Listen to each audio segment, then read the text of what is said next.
Hi, everybody. This is the baseball. Hi, the amazing, spectacular, terrific, the great one, the people's champion, your host, the Hut, and this is another episode of the Insane Asylum known as WFAN.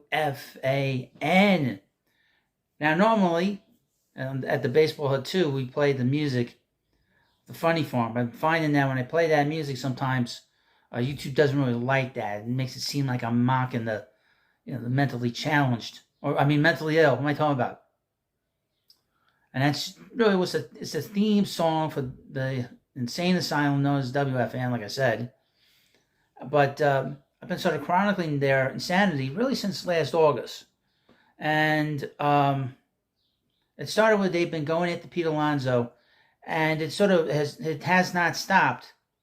Now, the last week and a half, it's gone into a screeching halt. Because the New York Mets have played so well, it has shut up all of them. Most of them complaining, bitching Met fans. Now, I would mention that I'm a very positive Mets fan. I'm very positive of late. I've had a lot of positivity in my life recently. And I'm not I had zero tolerance for negativity when it comes to our favorite team. America's team, the New York Mets. And I have it even less now. And the fact that they're playing so well now at the moment, and it's only April, warms my heart. I do have a heart, believe it or not. But we have a situation where back in January, and obviously the most egregious, host at WFN has been Sal the Spaz Licata. I call him a spaz because he does some very strange things. One day he's all happy-go-lucky, and the next day he looks like he needs therapy. I mean, what did Steve Summers always used to say? You need to talk to the psychiatrist after a loss. Well, we have a situation here that he's been attacking the Mets. He attacked the Mets the whole offseason. Now, your host has been very consistent that David Stearns knows what he's doing. And really, most of the Met fans at WFN, they never talk about how they like the Mets. They always complain about the team. Always. They never say anything nice about them, ever. And if they do, it's for a day. Then they go back to complaining, pissing and moaning. And there's some big declaration of a game. The Mets lose a game in April, or even the Yankees, for that matter, lose a game. Some kind of reflection on the next 150 games. It's crazy. You would think these guys at the Fan had never watched a baseball game or watched a season before, experienced a season. You would think that they haven't done that. But Spaz Licata is one of these guys that he's all over the place. Okay. Oh, he's just a raging fan. He's looking for ratings. He's looking for a way to sort of elevate himself, which we all are. I know I am. But now, to me, this is not personal, but, it's fun to make fun of people, especially those that think they're on a higher pedestal than yourself, which I'm very good at. Even if we were even or below me, still make fun of them. Can't help myself. I really need help, to be honest with you. I see people, I make fun of them, even random people on the street. Not to their face, no, of course not. But Spaz Licata has sort of become my favorite target. My topic to talk about here over the last several months. Obviously, he attacked Pete Alonso. He said that he was toxic for the Mets clubhouse. He has not apologized one iota. When John Heyman said something to him, he apologized to John Heyman. For what? He didn't call him a bad person. Okay? He's been making up all kinds of rumors that Alonso wants to play for the Cubs, wants to play for the Yankees. All Pete talks about is his love for the Mets. That's all he talks about. Now, back in January, a lot of these tweets were deleted. And because it made Spaz look so bad. He said something, and Tyler Ward, and as you may know, is called WARDYNYM, and he's a big Met fan, and he's has a YouTube channel. He's got 25,000 subs. He's very successful at a very young age. And Spaz is twice his age, and he's barely successful at what he's trying to do. And Tyler, which is his name, had said something, and the response to Wardy was from Spaz, and you'll see all these comments, and then one of the things that was said, that Sal said, which was very nasty and sarcastic. One day when you grow up, you might understand. It's one of the comments. How do you talk to this kid? I mean, he's never said anything bad about you. And then, Wardy's like, well, where are your sources when it comes to Pete Alonso? I'm paraphrasing. I'll put the link in the description because I did a video on this right after this happened. How do you know my sources? LOL. If you were smarter, you'd know better. I don't make shit up for clicks. I don't have to. Now, the other day, his partner, the coconut, says that, he cares about his ratings. He's trying to get ratings. So clicks is another way of saying ratings. I wonder if the coconut head knows that the Spaz said he's not interested in ratings, because that's what a click is. Duh. Now, they had an interaction, and then your host interacted as well. And I don't normally get into any spats on Twitter, because I really hate Twitter. So Spaz says to him in a very sarcastic way, some people just don't get it. Good luck with your career. What a disrespectful son of a bitch. And this is the real Sal Licata, not this nonsense. I didn't watch the live stream they had on YouTube earlier. I was busy cleaning up the baseball hut here.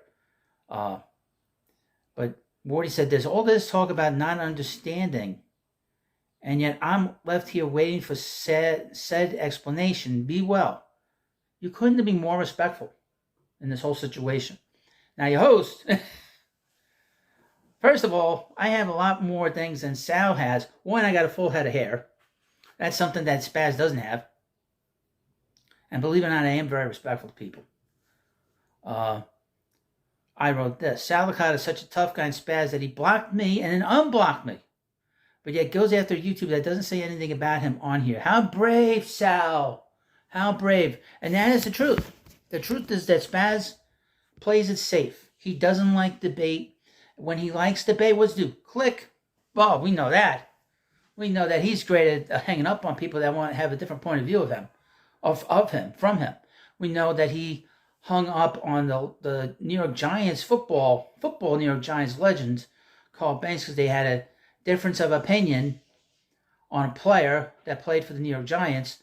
And instead of Spaz calmly talking to him, calmly debating him, said, I'm not dealing with this, and hung up. That's why he was a guy on the weekends for 20 years. Because of this behavior. It's not very professional. So you want to know why Spaz had Wardy on WFAN today. Now, after this, just before you get that, after all this, Spaz deleted all these tweets. Okay? And because of that, me and Wardy follow each other now. Wardy thanked me. Very nice kid. But the reason this happened, why Tyler was on this live stream with the Spaz, is because Sal's trying to make amends with Tyler because he was so rude to him. And I shamed him. Your host shamed this guy. This guy's in his 40s. And me, little old me, here in Queens currently, shamed him. You can't make this up. You can't make this up. But again, Sal doesn't like any kind of debate, okay? He's afraid to debate somebody that is in the unknown, okay? If I had him on my show, we would have gone into length about Pete Alonso.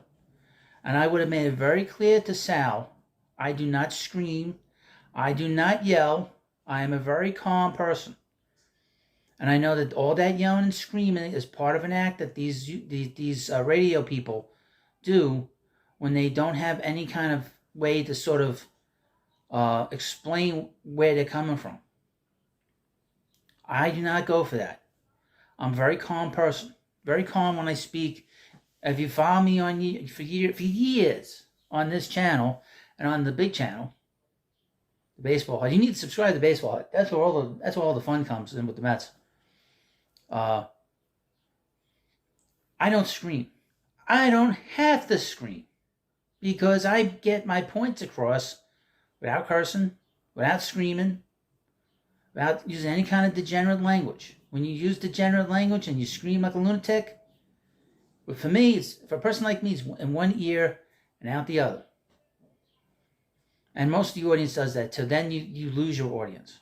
Or he's successful. He has a radio show. It's a dying medium. Again, I would mention, and this is not disrespectful to Wardy. God bless him. Having Wardy on WFAN on their YouTube channel is a safe play. It really is. We know the mainstream media plays it safe.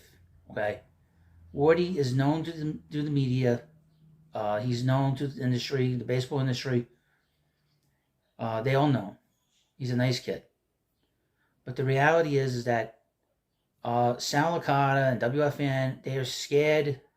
And I only curse for a comedic effect. Sal Licata and all the rest of those at WFAN, they act like they're tough guys with the screaming and the cursing and the threatening comments, especially from that morning program. They would never, and the Huts means ever have your host on any of their shows, either on a podcast, on WFAN, on their radio programs, on their YouTube channel. They are scared shitless of me. But I make them jump.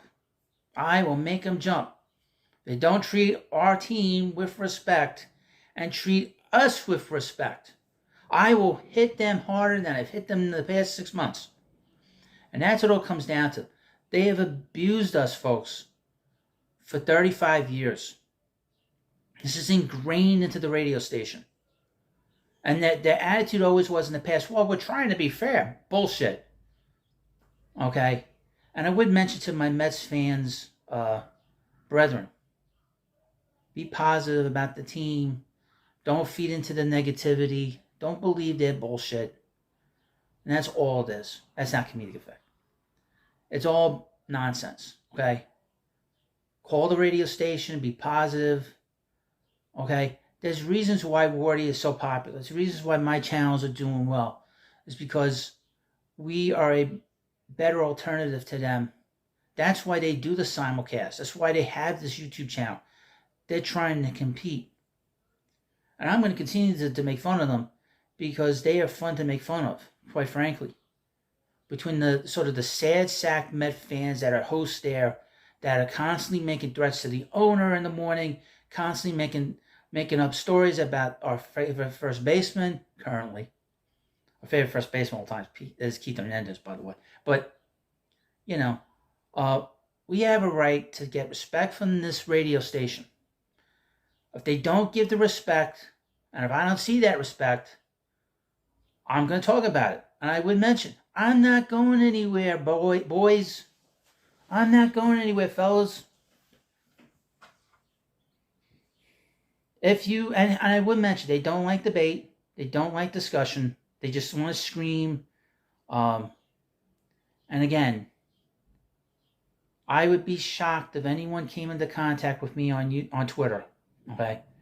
They've had months to write to me. Sal Licata could have wrote to me because I follow him on Twitter.